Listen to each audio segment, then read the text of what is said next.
Eh bien, bonjour tout le monde, on se retrouve aujourd'hui donc pour la vidéo partie numéro 2 de la partie 1 qui a été traitée dans une autre vidéo dont le lien bien sûr est en description. Je vous conseille vivement avant de regarder cette vidéo d'aller voir la partie numéro 1 pour comprendre le contexte de ce que nous recherchons à faire justement dans ces deux vidéos. Alors l'objectif principal c'est d'apprendre à déterminer des fonctions de demande individuelles et de surtout connaître l'origine de ces fonctions de demande parce que souvent on vous balance des fonctions de demande, c'est 30 moins 10x, ou 30 moins 10px, peu importe, et on ne vous dit pas d'où ça vient. Et justement, dans la vidéo, dans la partie numéro 1, on en a conclu que ces fonctions de demande individuelles, en fait, provenaient du programme d'optimisation des utilités individuelles, bien sûr, sous contrainte budgétaire. Et dans la vidéo numéro 1, on avait traité justement ce problème avec une fonction d'utilité du type Cobb-Douglas. Et je vous avais dit que c'était un cas simple, parce qu'on parvenait à des conséquences et à des implications qui étaient facilement traitables. Par exemple, dans la fonction Cobb-Douglas, la consommation d'un bien ne dépend pas du prix des autres biens. Donc c'était intéressant. Et là, je vous avais promis, entre guillemets, de traiter de fonctions d'utilité, mais plus difficiles, d'accord, plus difficiles. Donc l'objectif, ça sera toujours donc de déterminer les fonctions de demande individuelle d'un bien X et d'un bien Y, okay, mais à partir dont l'origine est une fonction d'utilité individuelle complexe. Même si, vous allez voir, son apparence ne dit pas forcément qu'elle est complexe, mais elle l'est un petit peu. Alors, donc on va prendre la fonction d'utilité suivante. X plus 2, facteur de Y plus 2. Et la contrainte budgétaire s'écrira toujours Px fois X plus Py fois Y. Donc n'oubliez pas, l'objectif, c'est de rechercher les fonctions de demande individuelle du bien X et du bien Y. Eh bien, commençons, comme on l'avait fait dans la première vidéo, par un travail d'optimisation de l'utilité.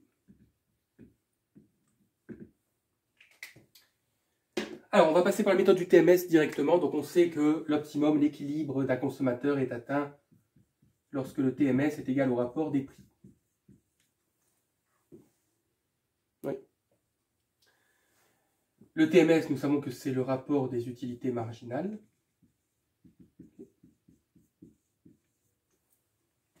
Bon, là, je vais un petit peu plus vite que la vidéo précédente, parce que, voilà, si vous avez compris la première. Alors, on y va. Donc, on dérive l'utilité par rapport à X. Alors, je vous conseille, pour ceux qui ont du mal, de développer la fonction d'utilité. C'est-à-dire qu'on peut aussi l'écrire YX plus 2X plus 2Y plus 4. Si vous développez, vous obtenez ça. Alors, lorsqu'on dérive par rapport à X, Y est une constante. Donc, la dérivée de XY, imaginez que Y, ça vaut 2. Donc, 2X, ça fait 2. Donc, il reste que le Y. La dérivée de 2X, c'est 2. Et 2Y plus 4, comme ce sont des constantes, elles s'annulent. Vous faites la même chose pour Y. Donc, vous dérivez par rapport à Y et vous allez obtenir X plus 2 égale Px sur Py. Objectif, exprimer Y comme une fonction de X. Donc on va chercher à isoler le Y et tout le reste de l'autre côté.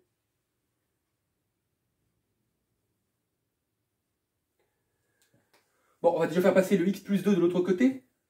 Donc on aura Y plus 2 égale Px sur Py multiplié par X plus 2.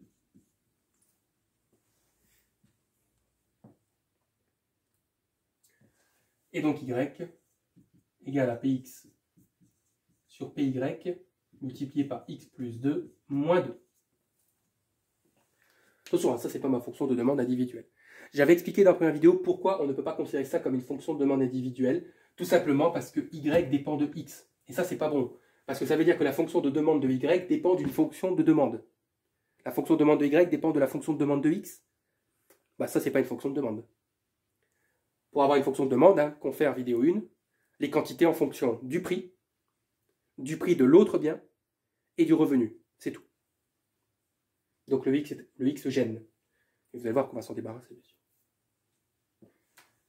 Et qu'est-ce que je fais avec ce y? Eh bien, je vais le remplacer dans la contrainte budgétaire. Donc, on aura r égale px fois x plus py facteur de tout ça. Alors, je vais écrire un peu petit. Hein. Donc, px sur py facteur de x plus 2 moins 2. Vous allez voir, ça va se simplifier. Ne vous inquiétez. Là, je vais effacer pour avoir quelque chose de... d'avoir plus de place, tout simplement.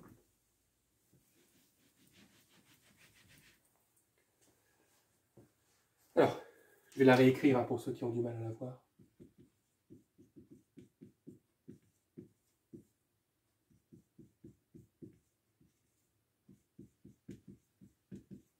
Voilà ce qu'on a. X plus 2.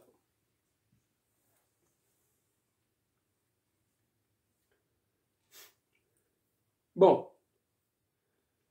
Donc, vous voyez ici, on n'a que du x, on a du r, on a du px, on a du py. On va donc pouvoir exprimer x en fonction de px, de py et de r. Donc, on obtiendra bien notre fonction de demande individuelle avec tous les paramètres. Bon, on va simplifier d'abord, je vous rassure. Alors, j'ai py multiplié par tout ça. Donc, je peux développer le py. C'est-à-dire le py va multiplier la première partie de la parenthèse et ensuite la seconde, c'est-à-dire le 2. Donc, on aura py multiplié donc, par px sur py facteur de x plus 2 moins 2 py.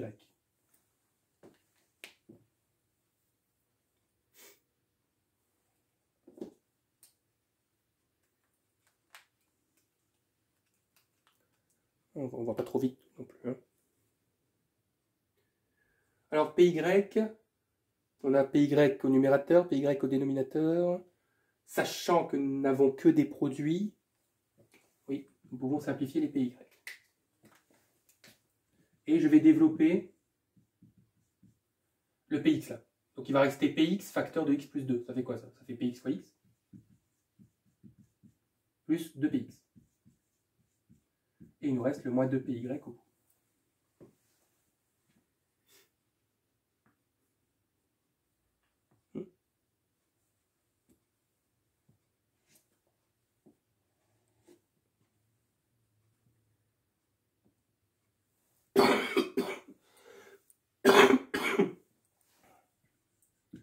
Px fois x plus px fois x, ça fait 2px fois x. Plus 2px moins 2py.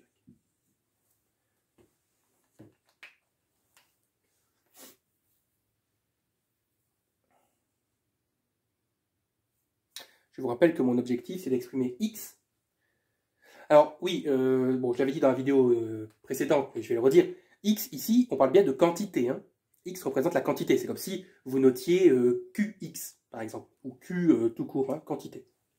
Donc, je souhaite exprimer la quantité X en fonction de Px, Py et du revenu.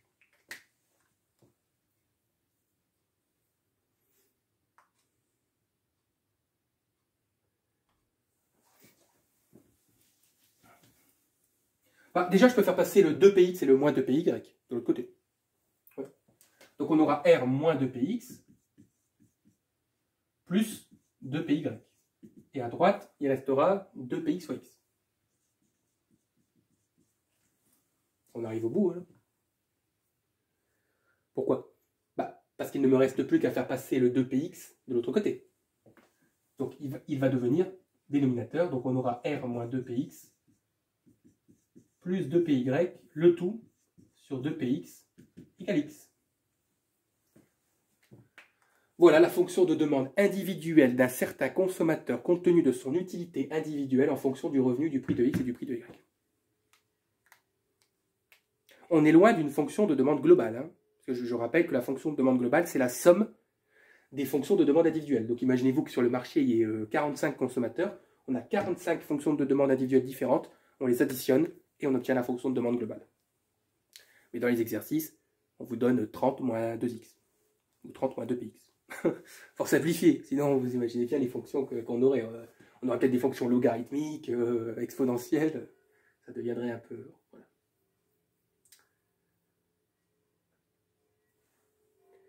Alors, ne me dites pas que les 2px s'annulent. Hein. Ils ne s'annulent pas puisque nous n'avons pas que des produits au numérateur. On a une soustraction, une addition, donc ça ne marche pas. Donc, on la laisse comme ça pour le moment. Éventuellement, vous pouvez écrire, pour ceux qui aiment ce genre de développement mathématique,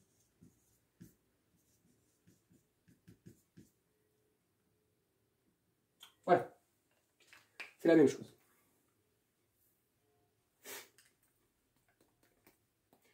Et je pense qu'on va travailler avec celle-ci. Pour trouver la fonction de demande individuelle de y, on va travailler avec celle-ci. Alors pourquoi on a besoin de celle-ci pour y? Parce que je vous rappelle que la condition d'optimisation nous disait que y était égal. Alors attendez, parce que il faut que je la retrouve. Oui, c'est ça. Donc on avait x px plus 2px sur py moins 2. Vous vous souvenez, hein, ça c'était la condition d'optimisation. Et bien maintenant, comme j'ai x, je vais pouvoir remplacer x. Oui. Et on aura y qu'en fonction de px, py et de r. En fait, on aura la même chose que x, mais y. Enfin, la même chose. On va y aller tout doucement.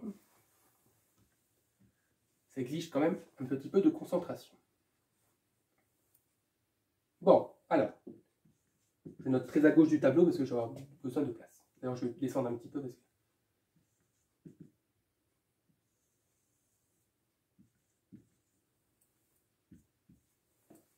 Alors, donc, on aura tout ça. Donc, je vais mettre les parenthèses après.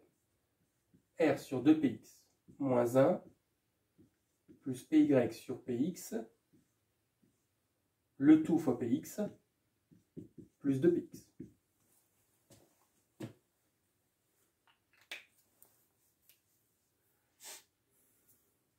Je note gros, hein, quitte à devoir effacer plusieurs fois, mais pour que ce soit vraiment bien visible.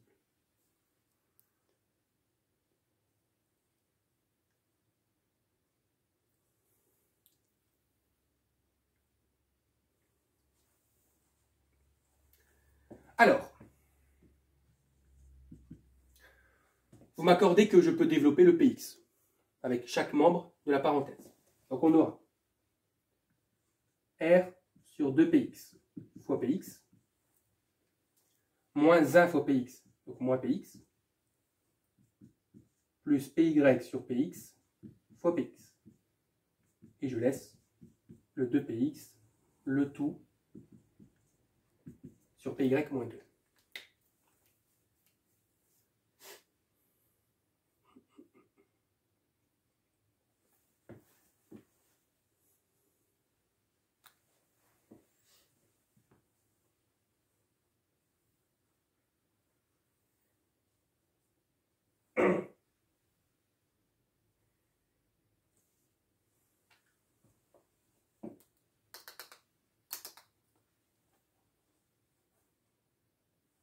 Bien. On va voir s'il y a des choses qui se simplifient. R sur 2px fois px, et px s'annule. Donc il reste R sur 2.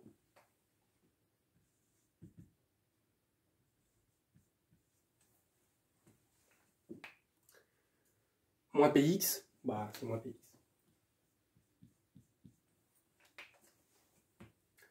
Py sur px fois px, et px se simplifie. Reste donc py. Plus 2px. Et regardez ce que je vais faire tout de suite, c'est que le moins 2, je vais le mettre sur le même dénominateur. Donc je vais multiplier par py. On aura moins 2py. Le tout.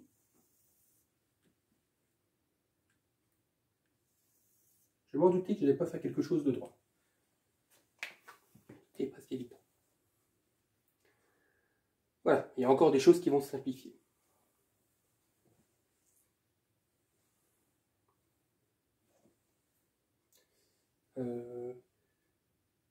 Ouais. En fait, je veux garder le x pour que vous voyez apparaître quelque chose à la fin.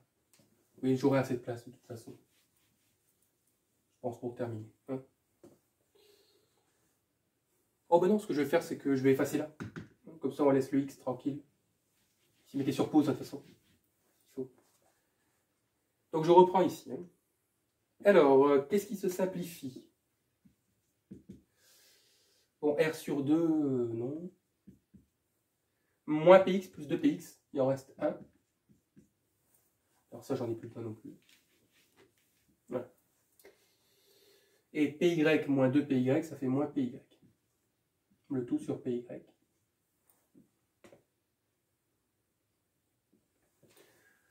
Je vais fractionner le quotient en 3.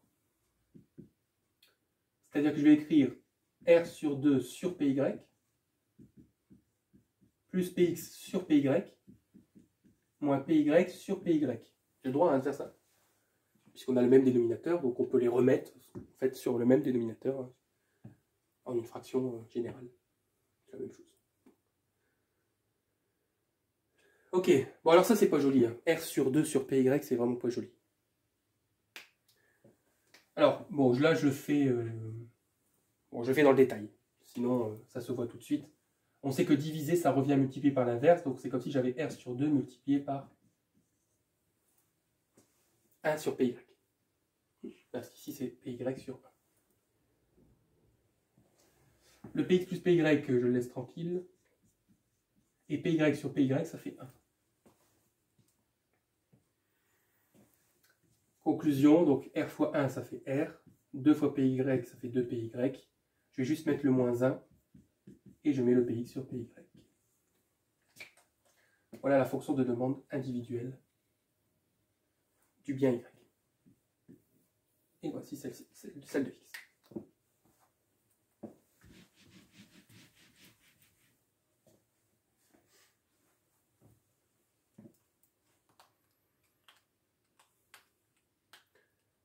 Ah oui, hein. Je pense que vous voyez clairement qu'il y a un lien. C'est-à-dire que si on avait, donc là, en déterminant la fonction de demande de X, on aurait pu immédiatement en déduire la fonction de demande de Y, parce que regardez, on a la même structure. La différence, c'est qu'à chaque fois, on change le prix, la nature du prix. Donc là, on a R sur 2Px, là, on a R sur 2Py, et là, on a Px sur Py, alors que là, on a Py sur Px. Ok, voilà, je voulais juste que vous le voyez. Mais bon, ne le faites pas comme ça en se disant, bon allez, je replace, parce que, vous avez vu, là, on a une fonction, à la base, on a une fonction d'utilité qui est particulière. Donc pour chaque fonction d'utilité particulière, il peut y avoir des particularités d'application. Hein, enfin, ou plutôt des applications particulières.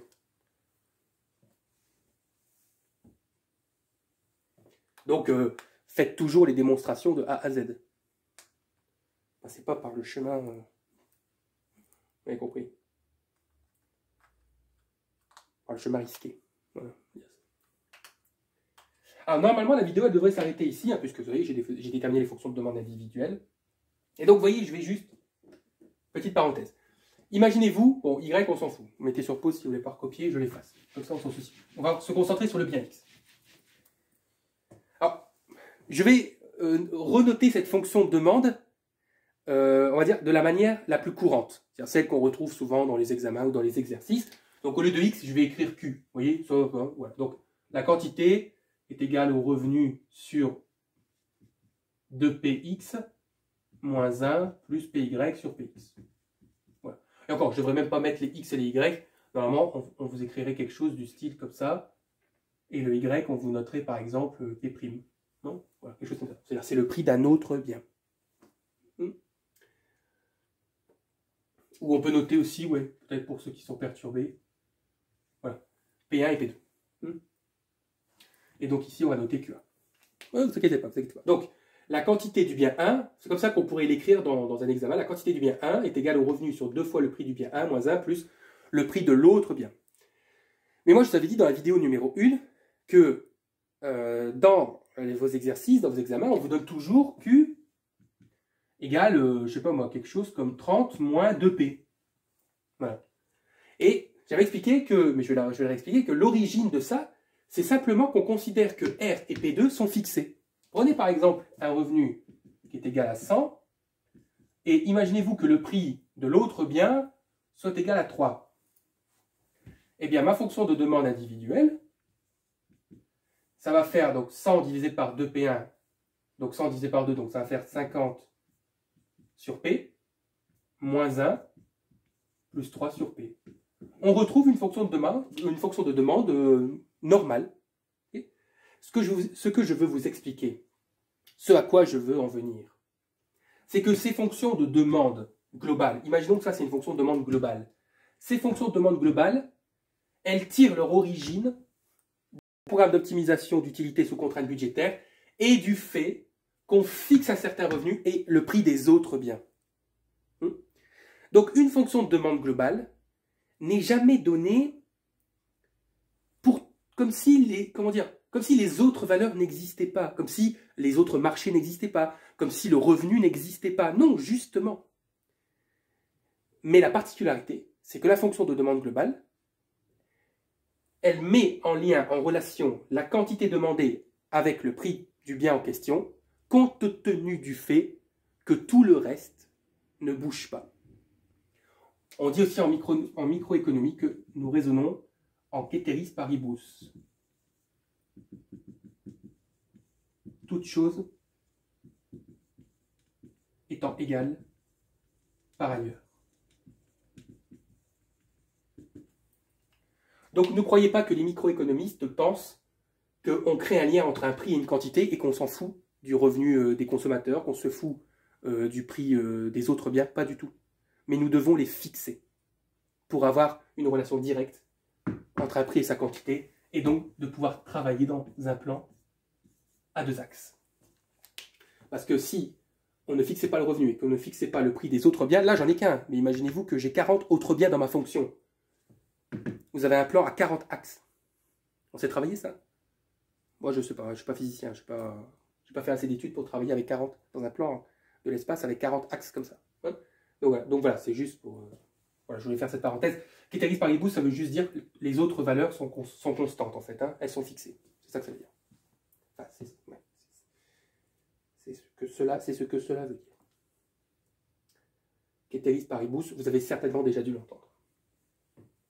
Bon, donc, je disais, la vidéo devrait s'arrêter, mais je vais faire un petit bonus pour ceux qui veulent rester. On va traiter de l'élasticité croisée. Vous allez voir qu'avec ces fonctions-là, c'est intéressant. Donc, pour ceux qui ne sont pas intéressés par l'étude de l'élasticité croisée avec ce genre de fonction de demande, bah, c'est tout. Partez, hein, je vous remercie, hein, bien sûr.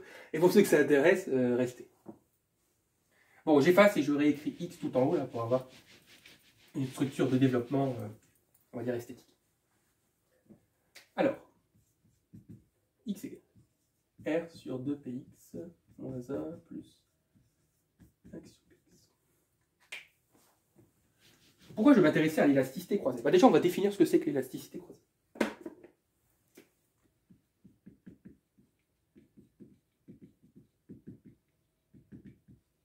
C'est une notion qui est fondamentale, et je dirais presque même que c'est une notion qui est tout aussi importante que ce qu'on appelle l'élasticité directe. Pourquoi? Parce que l'élasticité croisée va nous donner la relation entre la variation du prix de l'autre bien et sa conséquence sur les quantités de notre bien en question. Autrement dit, si PY augmente, comment va varier la consommation de X? Exemple, prenez le riz et les pâtes. Question qu'on peut se poser, si le prix des pâtes augmente, quel impact ça aura sur la consommation de riz? C'est pour ça qu'on appelle croiser. On croise le prix de l'autre avec la quantité d'un autre.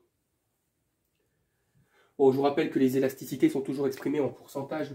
Donc les variations ici, ce sont des variations en pourcentage.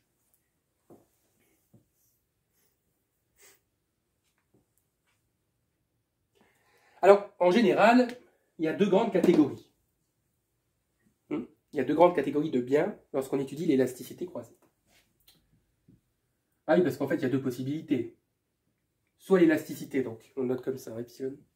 Donc soit l'élasticité est négative, soit elle est positive. Si elle est négative, qu'est-ce que ça veut dire? Bah, on va prendre un exemple. Ça veut dire que si PY augmente, X diminue. C'est bizarre ça, non? Je répète, hein. Prendre un exemple. Le prix des pâtes augmente et la consommation de riz diminue. Ah bon? Alors bon, là, ça marche pas avec les pâtes et le riz. Prenez, je sais pas moi. Bon, j'ai comme ça une petite idée qui m'est venue. Par exemple, prenez, je sais pas, les canapés et les tables de salon. On pourrait dire, bah oui, si le prix des canapés augmente, bah, la consommation de tables de salon va diminuer, parce que comme on va acheter moins de canapés, on aura aussi besoin de moins de tables de salon. Bon là, je suis dans... Voilà, je sais que certains vont dire que vous partez loin, on n'est pas obligé d'avoir une table de salon et un canapé, mais bon, je prends, vous voyez, un ménage, on va dire, traditionnel. Bon. Ok, donc, il y a des biens où lorsque le prix donc, de l'autre, hein, donc la table de salon ou le canapé augmente, qu'est-ce qui va se passer? La consommation directe va baisser.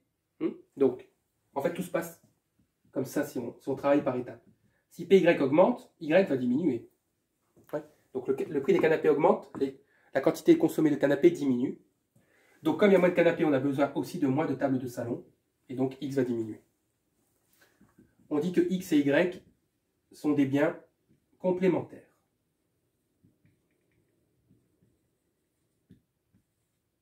Ok? Et je pense que ça porte bien son nom. Complémentaire.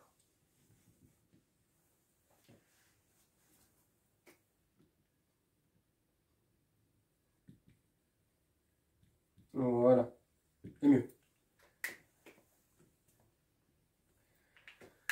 Donc ça porte bien son nom, hein, je disais, parce que complémentaire, effectivement, ils se complémentent. Hein. C'est-à-dire que, bah, voilà, comme on l'a dit, si le prix donc, de l'autre bien augmente, bah, la quantité du bien initial va aussi diminuer. Et si l'élasticité croisée est positive, bah, ça veut dire que si le prix de Y augmente, X va augmenter. Donc là, le cas du riz et des pâtes, je trouve que cet exemple est plutôt correct.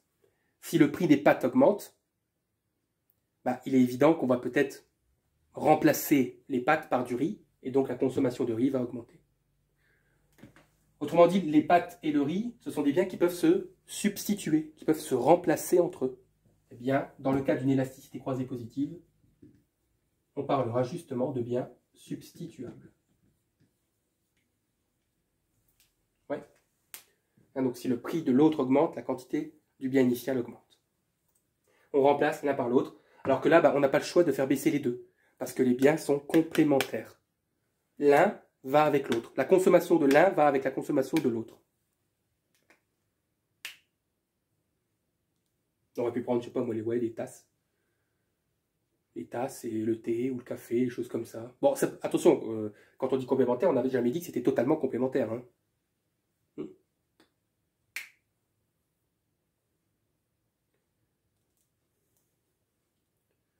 Par exemple, les moteurs de voiture et les courroies. Ça peut marcher aussi, pour les biens complémentaires. Parce que les deux sont indispensables l'un à l'autre, le moteur et la courroie. Enfin, vous m'avez compris. Et donc moi, ce qui est intéressant, ce qui m'intéresse, c'est d'étudier l'élasticité croisée avec cette fonction de demande. Pourquoi? Bah parce que souvent, lorsqu'on donne une fonction de demande et que l'on étudie l'élasticité croisée, bah, on aboutit en fait à deux conclusions possibles. Soit les biens sont complémentaires, soit ils sont substituables. Hein, c'est soit l'un, soit l'autre. Soit les biens appartiennent à la première catégorie, soit ils appartiennent à la deuxième catégorie. Et bien vous allez voir que dans ce cas, dans cet exemple-là, les biens sont complémentaires et substituables. Mais pas pour les mêmes niveaux de prix. Vous allez voir tout ça. Donc c'est pour ça que voilà, ce cas-là est intéressant, c'est de prouver, de démontrer que, alors qu'on pense que pour une fonction de demande, les biens sont forcément complémentaires ou substituables, parce qu'on imagine difficilement de dire que le riz et les pâtes sont substituables et à partir d'un moment ils deviennent complémentaires. Bon. Eh bien, il y a des fonctions de demande comme celle-ci qui sont particulières et pour des niveaux de prix différents, eh bien, nous pouvons caractériser les biens à la fois de complémentaires et de substituables. Bien, mettez sur pause si vous n'avez pas tout noté.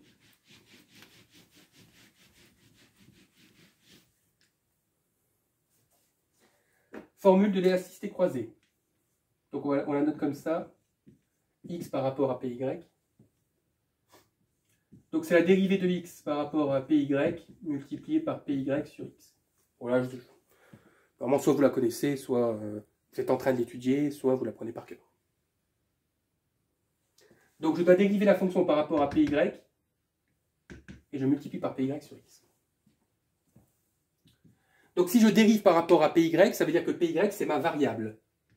Donc tout le reste ce sont des constantes. Donc la dérivée d'une constante, ça fera 0, la dérivée de moins 1, ça fait 0. Donc là, imaginez-vous qu'on a 1 sur px fois py. 1 sur px fois py, px c'est une constante. Je sais pas, imaginez-vous que ça fait 1 demi. 1 demi fois py, la dérivée, ça fait 1 demi. Il ne reste que la constante. Donc il ne restera que 1 sur px.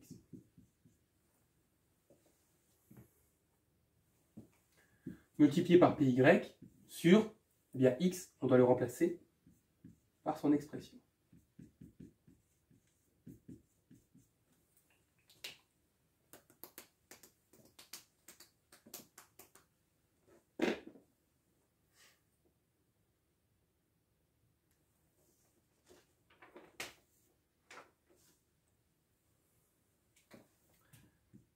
Alors, on va multiplier les numérateurs et les dénominateurs. Donc, 1 fois py, ça fait py. Puis, on aura px, facteur de r sur 2px, moins 1, plus py sur px.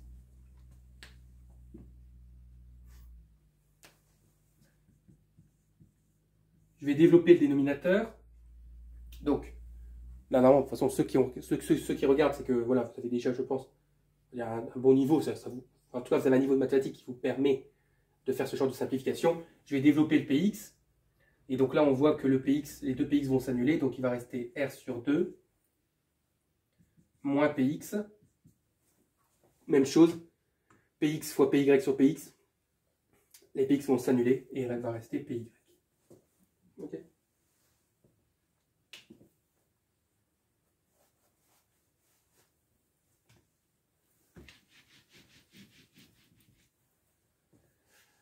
Eh bien, ça, c'est l'élasticité. Et moi, je veux savoir si elle est positive ou négative. Bon, le numérateur, est-ce qu'il pose problème? Ben non. Un prix est toujours positif. Ok. Et en fait, le problème, c'est le dénominateur. Parce que lui, il peut être négatif et positif. Donc, on va se demander quand le dénominateur est-il positif. Et du coup, on saura aussi quand il est négatif. Bien sûr, on exprime en fonction de py. N'oubliez pas, ma variable, c'est py. Quand vous devez résoudre une inéquation avec du x, vous isolez le x pour construire un tableau de signes, par exemple. Vous isolez le x et vous faites passer tout ce qui n'est pas x de l'autre côté. Bah, là, ma variable, c'est py. Py, c'est mon x. Donc, je vais isoler le py. Et donc, je vais dire py supérieur à... Alors, moi, je l'écris comme ça, mais c'est pareil. Voilà, px moins r sur 2. Ça veut donc dire que si le prix de y est supérieur à ça, px moins r sur 2, l'élasticité est positive. Dans le cas contraire, l'élasticité sera négative. Et bien sûr, on peut construire un tableau de signes. Donc, sur la première ligne, on met les valeurs de la variable.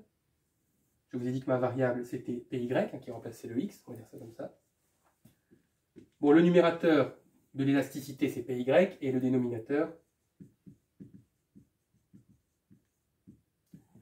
Et dans une troisième ligne,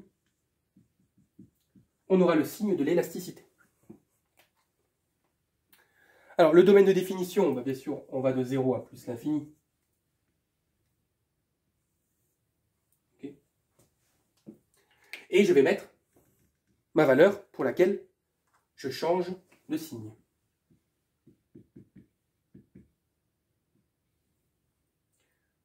Donc là, ça s'annule, évidemment. Donc on a dit py était toujours positif.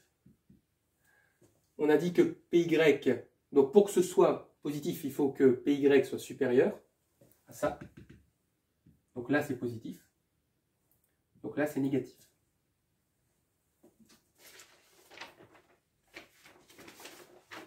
Et donc l'élasticité sera négative, puis positive. Et oui, bien sûr, ici c'est une valeur interdite. Hein. Attention. Ça veut donc dire que sur, attention, hein, pour l'intervalle, pour py, si py est compris entre 0 et px moins r sur 2, nous aurons ici des biens complémentaires.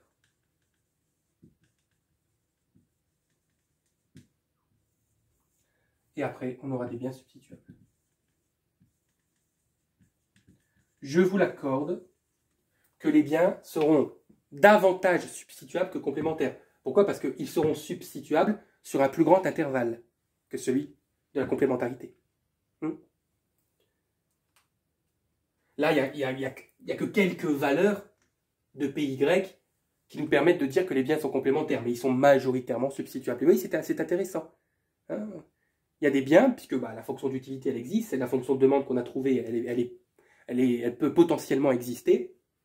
Et donc, ce cas de figure peut potentiellement exister. Donc là, c'est bien sûr que j'ai fait ça pour les curieux, de se dire que pour, on va dire, un faible niveau de prix de PY, pour un faible niveau de prix de PY, les biens sont complémentaires et ensuite ils deviennent substituables. Pour aller trouver dans la réalité, je ne sais pas. Après, c'est au cas par cas, hein, c'est selon l'évolution du marché, etc. L'élasticité n'est jamais fixée depuis des millénaires. Hein. Elle évolue constamment. Hein. Mais là, j'en ai pas en tête. Je vous avoue, les biens qui seraient d'abord complémentaires pour des très faibles niveaux de prix, ensuite substituables. Je suis sûr que ça doit exister. N'hésitez pas en commentaire, d'ailleurs, à me donner des propositions. Parce que vous avez vu à quel point j'ai du mal à trouver des exemples, moi. Mais n'hésitez pas. Ça serait intéressant de voir si c'est le cas. Voilà, bon, c'est tout pour aujourd'hui. N'hésitez pas à mettre un petit like et à vous abonner pour soutenir la chaîne. Et on se retrouve très vite pour de nouvelles vidéos.